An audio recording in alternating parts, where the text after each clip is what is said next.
अग्निकांडरे जलीपोड़ी छारखार घर। पुरी जिला डेलांको चाईपुर पंचायतर सडंगोई पश्चिम बाड़ महापात्र साहि रे अग्निकांड घटी। ଏହି ଅଗ୍ନିକାଣ୍ଡରେ ଲକ୍ଷାଧିକ ଟଙ୍କାର ସମ୍ପତ୍ତି ନଷ୍ଟ ସହିତ 10 ବଖରା ଘର ସମ୍ପୂର୍ଣ୍ଣ ପୋଡ଼ି ନଷ୍ଟ ହୋଇଯାଇଛି।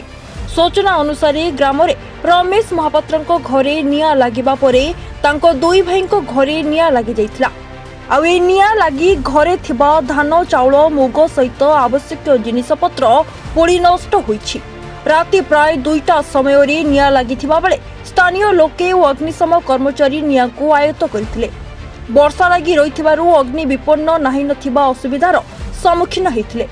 ने आमे तो गाँव रे थिलु प्राय 9टा 8टा 9टा भीतर आमे खबर पाई कि दाई आसला बेले देखिलु हुतु हुतु होई जळुची घर। कहार घर ये हमरो रमेश चंद्र महापात्र एवं तांका भाई माने से तीन भाई नारायण महापात्र उल्लास चंद्र महापात्र तीन भाईंकर समस्तଙ୍କର मिलित घर ये।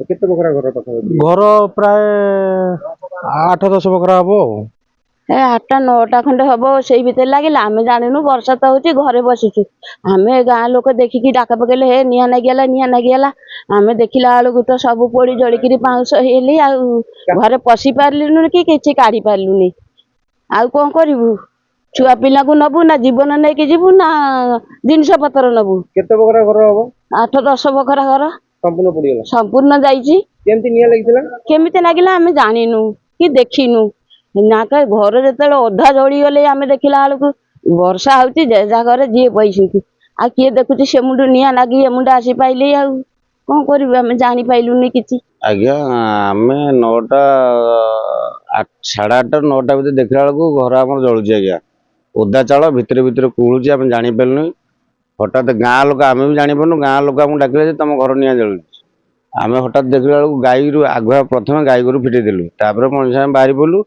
आज्ञा सी तो बड़ घर 10-12 बखरा घर एमती बागर जलुचे छड़े पारे दमकल को फोन कला सी 2 घंटा 1.5 घंटा 2 घंटा भितर आसला बाटर कौन कहले गाड़ी फाड़ी कौन थुआला आसला लेट है आप तो देखुं आसिक सब जली जाइए किसी आज्ञा आम काढ़ी पार्नु आम किसी जापारनु अजणा व्यक्ति किए लगे दे पारे किंतु आम घर निआ जो चुली लगिनी कि गुहालू लगिनी आज्ञा कि सर्ट सर्किट होनी।